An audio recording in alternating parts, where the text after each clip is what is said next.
প্রিয় বিডিআর পরিবার, আপনারা কি আবারও সীমান্তে যেতে রাজি আছেন? আপনারা কি প্রস্তুত আছেন? আমাদের বাংলাদেশের সার্বভৌমত্বের সর্বপ্রথম যে পেরেকটি ঠুকে দেওয়া হয়েছিল, যে কফিনে যে পেরেকটি ঠুকে দেওয়া হয়েছিল, সেটি এই বিডিআর বিদ্রোহের নাম করে বিডিআর হত্যাকাণ্ডের মাধ্যমে ঘটিয়েছিল ওই খুনি শেখ হাসিনা। বিজিবি নামকরণ করে বিডিআর কে দমায় রাখা যাবে না।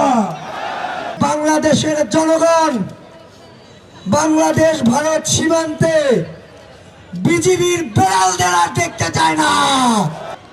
গত 16 বছরে যে অন্যায়ভাবে অবিচারের সাথে যে মামলাগুলো এই শহীদদের নামে করা হয়েছে এবং যে রায়গুলো হয়েছে তার যথাযথ ব্যবস্থা নেওয়ার, এই গত 16 বছরে নিম্ন আদালতের রায় দিতে গিয়ে যে 5 থেকে 6 বছর ডিলে করা হয়েছে, তারপরে উচ্চ আদালতে গেছে। এই যে একটি ডিলেমা, এই যে একটি প্রক্রিয়া, এটি একটি সমাধান চাই, এই আইনি ব্যবস্থার একটি সমাধান চাই। প্রথমে যে সিদ্ধান্ত হয় সেটি হচ্ছে নিম্ন আদালতে, সেই রায় হতে হতে যে 7 থেকে 8 থেকে 9 বছর কিংবা 10 বছর কিংবা 15 বছর অতিবাহিত হয়, তারপরে উচ্চ আদালতে যায়। এর মাঝে একজন নির্দোষ ব্যক্তি যেভাবে নিজের জীবন থেকে মূল্যবান সময় হারিয়ে দেয়, সেই ব্যবস্থার একটি সংস্কার চাই। আমাদের মাঝে এখন আছে প্রায় 18,000 ব্যক্তি যারা আমাদের এই বিডিআর এর মানুষজন এখনো ভুক্তভোগী রয়েছেন, তার একটি সমাধান চাই। আমরা কি ঘুমাই গেছি? আমরা নিজের বুকে রক্ত দিয়ে হলেও নামবো আবার রাজপথে, কিন্তু এই বিজিবিকে দেখাবো বিডিআর কি জিনিস। বিডিআর ঘুমে যায় নাই, বিডিআর জানে চোখে চোখ রেখে কথা বলতে, বিডিআর জানে কিভাবে ভারতের বিপক্ষে কথা বলতে। তারা বিড়ালের মতো সীমানায় বসে থাকে না। আমরা চোখে চোখ রেখে কথা বলবো। আমরা কখনো নীল ডাউন টেকনিকে কখনো ভারতের সাথে আপোষ করবো না। এই আপোষের সংগ্রাম ঢাকা বিজিবি না বিডিআর। প্রিয় বিডিআর পরিবার, আপনারা কি আবারও সীমান্তে যেতে রাজি আছেন? আপনারা কি প্রস্তুত আছেন? 2009 সালের যে ঘৃণ্য বিডিআর হত্যাকাণ্ড পিলখানায় সংঘটিত হয়েছিল, সেটি কখনো বিডিআর বিদ্রোহ ছিল না, এটি ছিল সুপরিকল্পিত বিডিআর হত্যাকাণ্ড। প্রিয় উপস্থিতি, আপনারা জানেন বিডিআর ছিল ভারতের জম। বিডিআর কে বাদ দিয়ে তার পরিবর্তে এমন একটা বাহিনী বিজিবি নাম দিয়ে সৃষ্টি করা হয়েছে, যাদের কাজ হলো শুধুমাত্র বাংলাদেশিদের লাশ আনা নেওয়ার কাজ। তারা ভারতের সাথে চোখে চোখ রেখে কথা বলতে পারছে না। এই জন্য আমরা ছাত্র সমাজ দাবি জানাই, আবারও বিডিআর কে ফিরিয়ে আনতে হবে।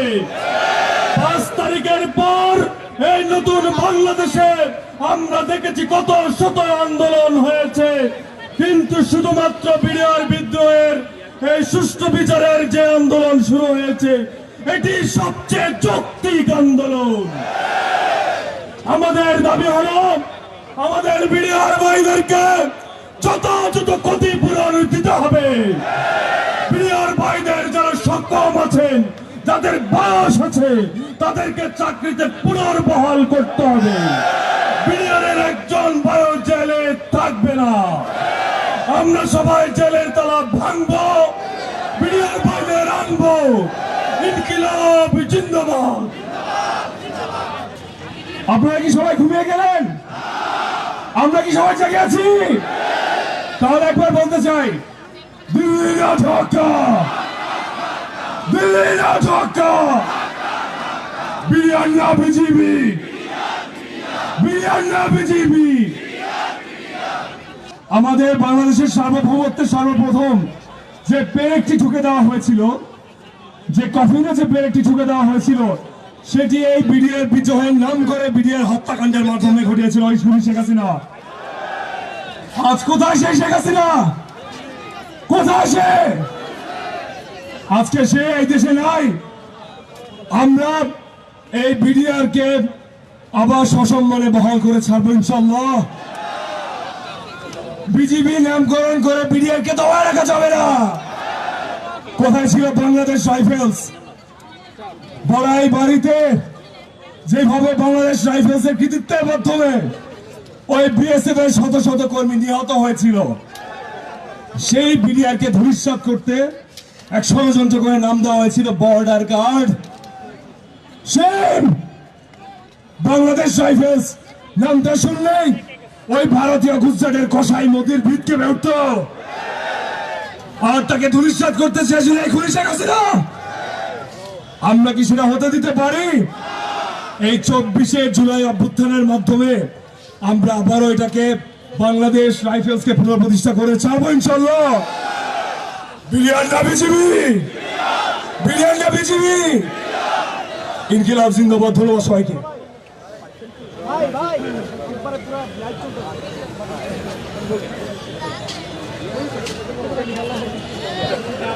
36শে জুলাই তথা 5ই আগস্টের পরে বাংলাদেশের জনগণ বাংলাদেশ ভারত সীমান্তে বিজিবির বেড়ালদের আর দেখতে চায় না।